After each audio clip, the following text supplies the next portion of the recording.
When the fire occurred, I was sitting at home in my apartment, just relaxing, typical Saturday, I believe it was, and I just happened to look outside and notice that it looked different. And luckily enough, my dog had to go outside, so she let me know she had to go out, so I said, okay, we'll go outside.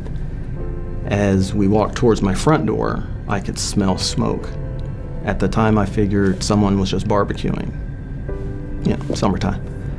But as I opened the door, it was much different, much heavier, and it was darker towards the front. I stepped outside, and it was like getting hit in the face with a brick. And I looked to my right, and I saw black smoke just rolling out of my neighbor's air conditioner and flames coming up out of it. So I picked up my dogs, put them back inside, ran to her apartment, and I was hollering her name as I was running over. They're in 4 units in a block. Then you have a carport in between, and then the next 4 units. And so they're concrete walled, so they definitely hold heat. And that made it a whole lot worse. I hit the door, banged on the door, hollering her name. Her neighbor came out, and she didn't know what was going on. And she said, there's smoke rolling into my apartment. What do I do? I looked at her and just said, call 911, get your people out now.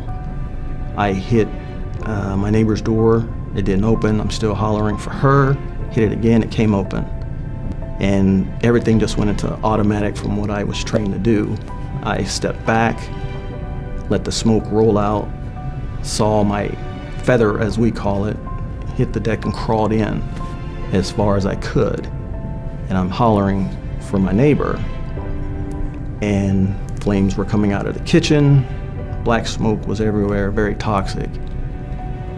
I heard her, and I told her, do not open the door. You have to go out the back. Your apartment's on fire.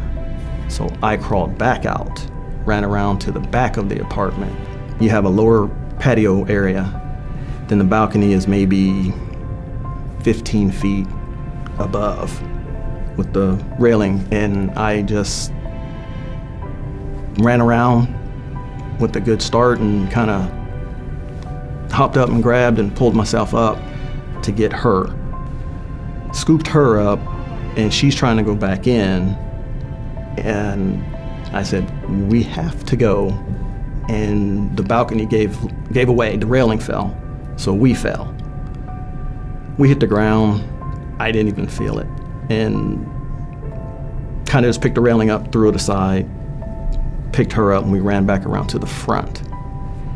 And with all this going on, I didn't even know how long it took, didn't hear the fire department come up, and everyone was outside by then.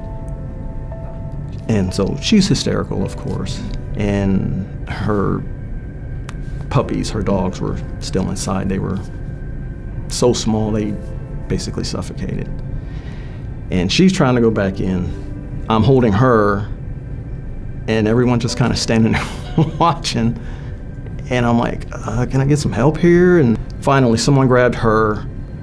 Police officer looked at me and says, you okay? And I says, no. And I fell over like a dead fish. And they took me to an ambulance and took me to the hospital.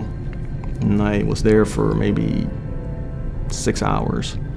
And because they said I was kind of close to suffocating myself. She was actually my sister's friend from college. So I knew of her, and we would see each other ever so often. And when she moved in next door, she had multiple dogs. And she gave me one of her dogs from her very first litter that she had ever had. And I had her for the 3 years. And once the fire happened, when she lost all the original dogs, without thought, I gave her dog back and just basically told her, no, it's not an option.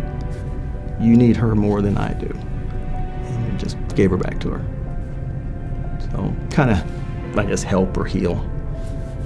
Since the fire, she went through a very big transition, I guess you could say. She lost everything in the fire outside of what was in her car.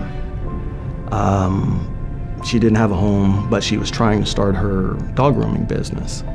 So she was kind of living in the shop, so she had nowhere to go. But luckily enough, family and friends, the city of Stowe helped her get her shop up and running. The Red Cross was a very big part of her rebuilding and of her life and her home.